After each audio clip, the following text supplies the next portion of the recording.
Hello student, MS classes में आप सबका स्वागत है। आज हम लोग कक्षा 10 एनसीईआरटी गणित का जो है पहले चैप्टर जो वास्तविक संख्या है, इसमें से कुछ एमसीक्यूज क्वेश्चन को लेकर के आए हुए हैं। अब तक हम लोगों ने 24 बहुविकल्पीय प्रश्न इस लेसन से देखा हुआ है। आज मैं कुछ और बहुविकल्पीय प्रश्न लेकर के आया हूँ। जो मुझको महत्वपूर्ण क्वेश्चन लगा उसको मैंने बनाया हुआ है, और इसमें से हर क्वेश्चन जो है किसी न किसी सत्र में पूछा हुआ है, किसी न किसी बोर्ड में। कोई ऐसा क्वेश्चन नहीं बताया जा रहा है जो सत्र में न पूछा हो, और जो महत्वपूर्ण जिस हिसाब से लगता है उसको अवश्य बताया जाता है। तो आज का कहा जाए कि पहला क्वेश्चन होगा हमारा, लेकिन इस लेसन का ये क्वेश्चन नंबर 25 है। अभी हम लोग जो है पिछले लेक्चर में 24 क्वेश्चन देखा हुआ है, वहां तक आज से क्वेश्चन नंबर 25 प्रश्न संख्या 25 देखना है। तो प्रश्न संख्या देखिए 25 लिखा हुआ है कि 8 की घात 0 गुणे 2 की घात 0 ये किसके बराबर होगा। तो हम जानते हैं कि कोई भी संख्या यदि अगर उसकी घात 0 होती है, यहाँ पर 8 की घात 0 गुणे 2 की घात 0 है, तो कोई भी संख्या यदि अगर 0 के उस पर घात अगर 0 होती तो उसका मान हम जानते कि 1 होता है। इस पर भी 0 है, इस पर भी 0, तो इसका मान भी 1 हो जाएगा। और 1 का 1 में गुणा करने से कितना मिल जाएगा हम लोगों को? 1 मिल जाएगा। इस हिसाब से जो इसका आंसर आएगा, देखिए यहाँ पर 0 है, 1 है, 16, 4। तो ये नहीं करना कि हमको 8 दूनी 16 कर दे, ऐसा नहीं हो सकता। 0 घात है तो हर हाल में बस इसका आंसर 1 आएगा। और देखिए 26वां प्रश्न लिखा है कि यदि a और b अभाज्य संख्याएं हैं, a और b का लसाअ होगा। अभाज्य संख्या है ये दोनों, a और b दोनों अभाज्य संख्या है, तो दोनों का लसाअ क्वेश्चन कह रहा है क्या होगा। a यहाँ पर b है, यहाँ पर a b है, फिर यहाँ पर जो है a के बटा में b है। अब जैसे अगर मैं बात करूँ अभाज्य संख्याओं की, जैसे कि 7 और 3 अभाज्य संख्या है, और इसका अगर लसाअ लेने की बात करें, क्या होता है कि 7 गुणे 3 हम लोग कर देते हैं लसाअ लेने के लिए। तो कुछ उसी प्रकार से यहाँ पर भी करना पड़ेगा कि लसाअ लेने के लिए दोनों अभाज्य है तो दोनों का गुणा हो जाएगा। अब ए हो नहीं सकता, बी केवल होगा नहीं, बटे वाली संख्या भाग वाली नहीं होगी, यानी ए और बी जो होगा वो इसका लसाअ कहलाएगा। यानी इसका ऑप्शन कौन सा होगा? सी ऑप्शन इज राइट हो जाएगा। यानी सी वाला ऑप्शन हमारा जो है इसका सही ऑप्शन होगा। आइए क्वेश्चन नंबर 27 देखते हैं। यहाँ पर हम लोग क्वेश्चन नंबर 27 लिखा है कि दिया गया है लसाअ 132 और 228 का, यहाँ पर 3168 दिया हुआ है, और फिर लिखा है कि मसाअ ज्ञात कीजिए। इसका मसाअ क्वेश्चन में जो है मसाअ निकालने के लिए कह रहा है कि इसका मसाअ निकालिए कि मसाअ कितना होगा। तो हम जानते हैं कि फॉर्मूला होता है कि मसाअ बराबर पहली संख्या गुणे दूसरी संख्या के बटा में लसाअ, ये फॉर्मूला होता है। तो यहाँ पर हमारी देखिए पहली संख्या कितनी है, पहली संख्या हमको जो दिया है वो 132, दूसरी संख्या 128 है। यहाँ पर लिख देंगे कि 132 गुणे 228, और इसका लसाअ कितना है 3168 दिया हुआ है हमारा। यहाँ पर दिया 3168, ये हमारा दिया हुआ है। अब इसको पहले जो है हम लोग काट करके छोटा बना लेंगे, काट करके चेक करेंगे कितने से कट रहा है, उसके बाद ही जो है हम लोग इसको बता सकते हैं कि इसका जो मसाअ आएगा वो कितना आएगा। तो आप लोग भी इसका जो है कैलकुलेशन करिए, अपने कॉपी पर काट करके देखिए कि मसाअ कितना आ रहा है, और मैं भी यहाँ पर कैलकुलेशन कर दे रहा हूँ। अब देखिए यहाँ से जो है 132 से जो है मैं इसमें अगर भाग दूँ, ये कितने से कट जाएगा? ये 12 से कट जाएगा। और ये देखिए ये कितना 12 से कट जाएगा, नहीं कट जाएगा, 12 दूना 24 हो जाएगा। यहाँ पर आपको बचेगा, कट जाएगा, देखिए 12 एकम 12, 12 एकम में 12 हो गया। फिर यहाँ पर देखिए 12 का 12, 12 दूना 24, और यहाँ पर कितना बचा हमारा? बचा यहाँ पर 7 बचा, तो ये कितना हो जाएगा? 76।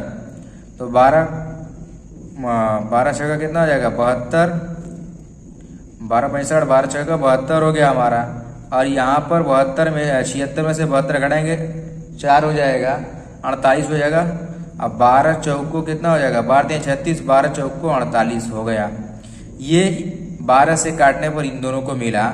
अब 11 से इसको काट देना चाहिए। 11 से देखिए काटने पर कट रहा है कि नहीं कट रहा है। 11 दूना 22, 11 दूना 44 हो जाएगा। 11 कम में 11, 11 दूनी 22, 22 26 में से 22 घटाएं कितना आएगा 2 आएगा। 2 कह रहे हैं 4 आएगा। 4 यहाँ पर 44 हो जाएगा। कितना हो जाएगा 11 चौको 44, ये हो गया। अब ये देखिए कट जाएगा पूरा 24 एकम 24। यहाँ पर कितना बचा 4 बचा तो 48 हो गया। 24 दूना कितना होता है 48 होता है।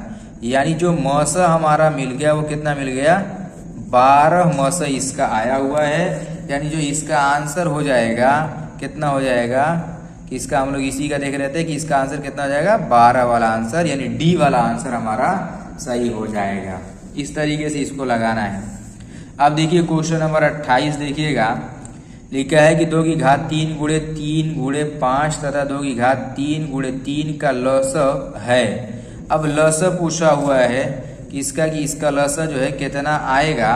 तो यहाँ पर हम लोग हल करके देख ले रहे हैं। हमारा क्वेश्चन कह रहा है कि 2 की घात 3 गुणे 3 गुणे 5 और दूसरी संख्या है 2 की घात 3 गुणे 3। तो लसाअ निकालना है इसमें। तो लसाअ के लिए हम क्या जानते हैं, लसाअ के लिए ये जानते हैं कि जो अधिकतम संख्या होती है, अधिकतम बार जो आया होता है उसी को गुणे में लिखते हैं। तो अधिकतम बार 3 जो है 3 बार आ गया इसमें और इसमें दोनों में, और 3 एक बार आया है तो 3 को भी ले लेंगे। और यहाँ पर जो है 5 एक बार आया है, इसको भी ले लिया जाएगा लसाअ के लिए। अब गुणा कर लेंगे। अब तो इसका मान कितना आएगा 8 और ये 3 और यहाँ पर गुणे में 5 है। अब गुणा करने का देखिए आसान तरीका, 8 का आप 5 में गुणा कर लो 40 हो जाएगा। और गुणे यहाँ पर 3 है। अब 40 का इसको गुणा कर सकते हैं आसानी के साथ, 4 3 12 और यहाँ पर 0 लगा दीजिए आप। आपका जो आंसर मिल गया वो कितना मिल गया, वो 120 आ गया। यानी इसमें कौन सा ऑप्शन सही होगा, सी वाला ऑप्शन हम लोगों को जो मिल जाएगा, ये सी वाला ऑप्शन सही ऑप्शन इसका होगा। तो इस तरीके से जो है क्वेश्चन को लगाएंगे। उम्मीद करता हूं कि आप लोगों को जो है सब क्वेश्चन समझ में आ रहे होंगे अच्छी तरीके से।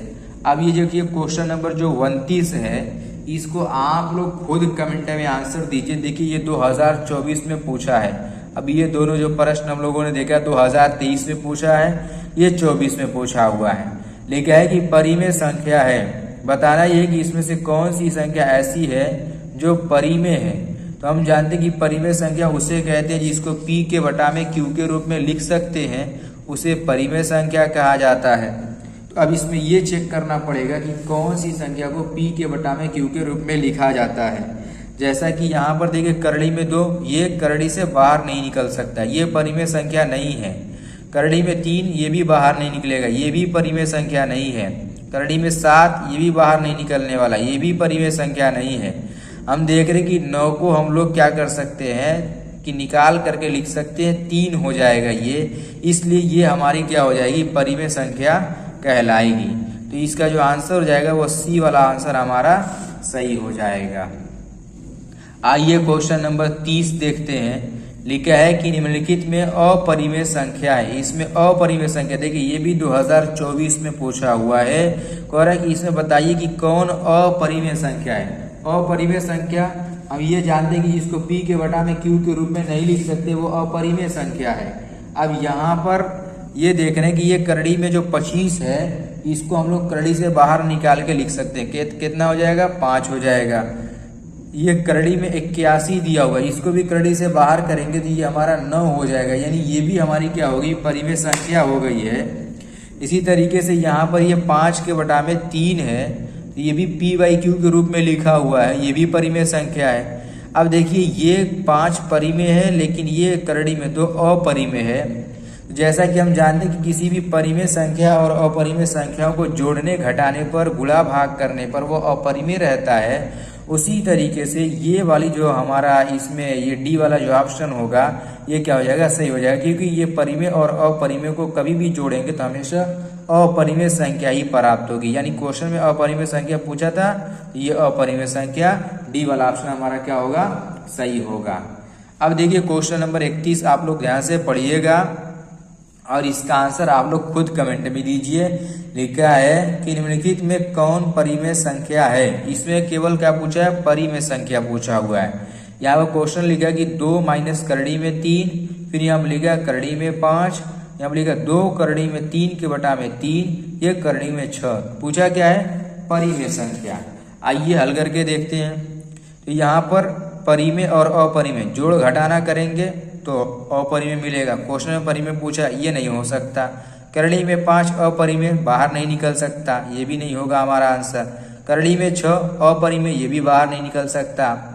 इसी तरीके से ये 2 करड़ी में 3 के बटा में 3, ये भी तो करड़ी में है, लेकिन इसको अब 3 तो कैंसिल हम लोगों ने कर ही दिया। इसको चेक करते हैं। यहाँ पर लिखा है कि 2 करड़ी में 3 के बटा में करड़ी में 3। तो हम जैसा कि जानते हैं कि ये करड़ी में 3 इस वाले करड़ी में 3 से कट जाएगा, केवल 2 बच गया, जिसको हम लोग p के बटा में q के रूप में लिख सकते हैं। यानी 2 के बटा में 1 कर दिया कि नहीं कर दिया, तो ये हमारा क्या हो जाएगा, परिमेय संख्या हो जाएगी। तो आप लोग का उम्मीद करता हूँ कि आंसर जो है सही आया होगा। अब देखिए क्वेश्चन नंबर 32 देखिएगा। क्वेश्चन नंबर 32 कह रहा है कि यदि 65 और 117 का मौसा जो है हमारा 65 m माइनस 117 के रूप का है तो m का मान होगा। यहाँ पर 65 और 17 का मौसा क्वेश्चन कर रहा है कि इसका जो है m इस रूप का है, m का मान निकालना है। अब देखिए कर मतलब क्या है, मतलब ये है कि जो 65 हमारा जो है इसका मौसा दिया हुआ, तो 65 को हम लोग क्या लिख सकते हैं, 13 7 गुणे 13 7 गुणे 13 कर रहा हूँ, 13 5 65 होता है हमारा। यहाँ पर क्या हो जाएगा, 5 गुणे 13 हो जाएगा। और कितना दिया है, 117। तो 117 को हम लोग क्या लिख सकते हैं यहाँ पर कि 9 गुणे 13। तो इसका अगर मौसा की बात करें तो मौसा हमें कितना मिल जा रहा है, मौसा हमको मिल गया 13। कितना मौसा आया, मौसा में हम लोग को 13 मिल गया। तो अब जो हमारा क्वेश्चन कर रहा है कि ये 65 m माइनस 117 के रूप में है, यानी ये जो है ये 13 के बराबर आएगा। तो इसका जो है m का मान इसमें निकालना है। तो अब हम क्या करेंगे, इसको उठा के पक्षांतर कर देंगे, इधर चला जाएगा। इधर मिल गया 65 m बराबर 13 प्लस 117 हो जाएगा यहाँ पर। और यहाँ पर हमको m का जो मान मिलेगा, अब देखो इसको जोड़ दो, कितना आएगा 130, और ये बटे में 65 होगा कि नहीं होगा, 65 से ये कट जाएगा, 65 एकम 65, 65 दूना 130। तो आपको जो m का मान मिला वो कितना मिल गया, वो 2 मिल गया। इसको इस प्रकार से जो है हम लोग हल करके इसका मान निकाल सकते हैं। तो इसका आंसर कितना हो जाएगा, कौन सा ऑप्शन से हो जाएगा, बी वाला ऑप्शन इसका सही ऑप्शन होगा, जो कि 2 है। देखिए ये भी 2024 में पूछा गया प्रश्न है। तो इस तरीके से जो है बहुविकल्पीय प्रश्नों को जो है हम लोग हल करके जो है लगाते हैं। और इस तरीके से आप लोग अगर प्रैक्टिस किए रहेंगे तो परीक्षा में इससे बहुत अच्छा नंबर प्राप्त कर सकते हैं। तो बहुविकल्पीय प्रश्न की जितनी से ज़्यादा प्रैक्टिस करेंगे, या किसी भी मैथ के हर क्वेश्चन की अगर प्रैक्टिस करते हैं तो आप लोग जो है अच्छा नंबर इसमें प्राप्त कर सकते हैं। तो उम्मीद करते हैं कि आप लोग को जितना क्वेश्चन बताया हूँ सब समझ में आ गया होगा। और अगर समझ में नहीं आया तो आप लोग एक बार जो है वीडियो को दोबारा देखें ताकि समझ में आ जाए। इसलिए आप लोग वीडियो को लाइक करें और चैनल को सब्सक्राइब करें, ताकि आप लोग को जो है इसी तरीके का हर लेसन का जो है मल्टीपल चॉइस आप लोग को मिलता रहे।